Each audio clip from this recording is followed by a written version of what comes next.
Houve um tempo que o povo de Ashara tinha potencial para enfrentar os titãs. Mas a rainha delas quer muito mais do que isso. Muitas eras se passaram desde o reinado do Império Negro. O Império Antigo dos Elfos, Zin-Ashari, resplandecia em Azeroth, até que as ondas destrutivas e gigantescas se aproximavam dali. Agora, Zin-Ashari estava sendo invadida por uma tsunami colossal.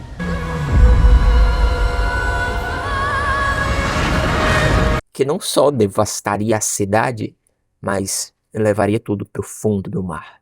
Em seus últimos instantes, quando a muralha de água se preparava para engolir tudo, o povo gritava em desespero. Por salvação, sua rainha, Ashara, evocou um potente canto de proteção. A rainha Ashara. Não subestime o domínio que ela tem sobre o arcano.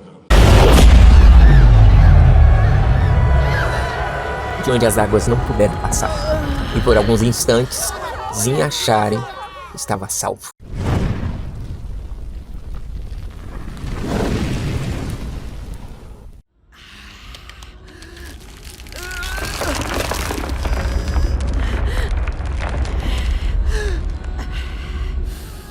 Mas naquele instante, enquanto Ashara sustentava toneladas de água, ela ouviu uma voz, dizendo: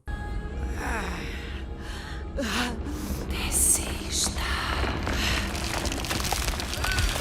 Desista. Depois de assistir toda a cinemática Warbringer, Ashara, entendemos que essa voz é Enzoth manipulando Ashara. Para o seu plano de recrutá-la, ela foi recrutada por Sargeras, agora por Enzoth. Não!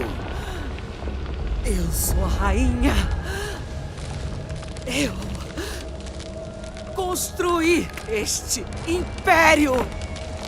E ela já demonstrou muitas vezes ser mais que útil. Ashara é fundamental para muitos planos, especialmente para planos grandiosos como os que Xal'ataar tem com Enzoth e outros personagens que vamos revelar ao longo dessa série. Houve um tempo que o povo de Ashara tinha potencial para enfrentar os titãs. Nos próximos vídeos vamos mostrar para vocês que já temos provas suficientes para acreditar que Ashara e Xal'ataar já estão unidas e talvez há muito tempo. Já se inscreve e deixa o like para não perder os próximos vídeos. O ponto aqui é que hoje existem teorias de que, na verdade, essa voz do peixe no chão que falou com Ashara Desista. Desista. pode não ter sido Enzoth, mas sim Xal'ataar, que naquele momento estava aliada a Enzoth. Sim, lendários. Enzoth parece ter aceitado a oferta de Xal'ataar, da qual falamos na parte 2 desse Mega Teorizandro. Em breve provaremos isso para vocês, mas continuando, acreditamos que ali Xal'ataar ajudava Enzoth no recrutamento de Ashara para seus planos de longo prazo, que naquele momento só estavam começando. Será? Eu sinceramente fico em dúvida. E o principal motivo de pensar isso é que a adaga Xal'ataar depois foi encontrada exatamente com as nagas que são resultado da aliança de Ashara e Enzoth. E se Enzoth entregou as nagas à adaga para guardá-la? Eu levei eras para retornar à superfície após a cisão. As nagas são muito zelosas de seus artefatos. Andrew, mas a voz do Enzoth, além de masculina, é super grave. Seu despertar se aproxima. Sim, eu sei, mas o próprio Yogg-Saron falou como uma mulher antes de se transformar. Vocês lembram? Eu sou o sonho lúcido, o monstro dos seus pesadelos, o demônio de 1000 faces. Curvem-se diante da minha verdadeira forma. Submetam-se ao Deus da Morte. Então sim, aquela voz pode ser do Enzoth mesmo? Decidam aí nos comentários. Até o final dessa série, acho que vai ficar bem mais claro para todos nós isso e outros pontos. O fato é que a adaga ficou com as Nagas por muito tempo, até chegar às mãos de Modgud, a Anã Ferro Negro, que atacou Grimbatol. Como sabemos, Xalatar abandonou ela quando ela mais precisou. Me lembro com carinho de Ferro Negro. Modgud era muito fácil de influenciar. Tamanho era o seu ódio. Imagine a fúria quando eu abandonei ela para o martelo feroz no pior momento.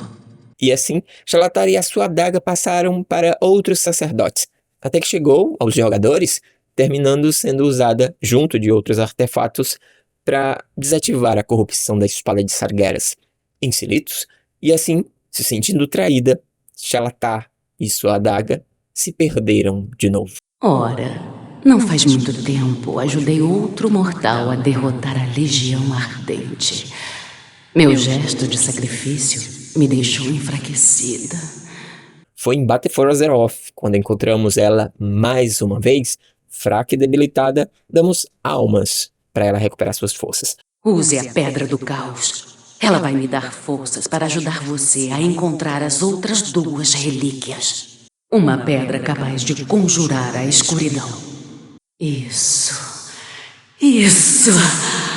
Faz tanto tempo que não assumo uma forma mortal. Este corpo até que é bom. Você não acha?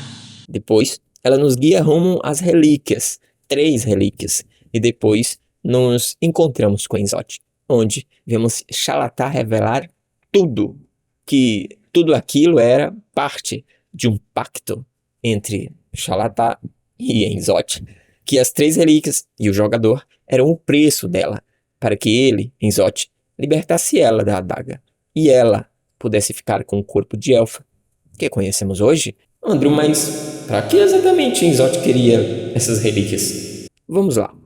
Uma arma forjada nas profundezas. O tridente pertencia a uma naga poderosa. Agora seus súditos querem recuperar a arma. Primeiro, o tridente serviu para controlar as marés e as criaturas abissais. Foi o que permitiu a Enzote e a Shara reerguer as defesas de Nar-Jattar e manter a frota da Aliança e da Horda presa sobre o oceano, além da Pedra-Mar que a Shara estava usando. Uma coroa para todos os mundos governar. Já a Coroa da Tempestade era uma relíquia usada para canalizar o poder do vazio diretamente nas mentes dos seguidores. Ela ampliava a voz de Enzote, digamos assim, facilitando a corrupção de mentes poderosas e o controle sobre as nagas e o principal, a Pedra do Caos. Sim, funcionou como um farol, ou poderíamos chamar de bateria de energia. Ela serviu para rasgar o tecido da realidade entre o mundo físico de Azeroth e a dimensão de Nyalotha, permitindo as primeiras invasões que aconteceram em Uldum e no Vale das Flores Eternas. Interessante, Andrew, mas nós também fomos entregues por Xalatar ao Enzote, né? Eu lembro disso. Mas pra quê? Qual era o objetivo de Enzote com a gente? Continua.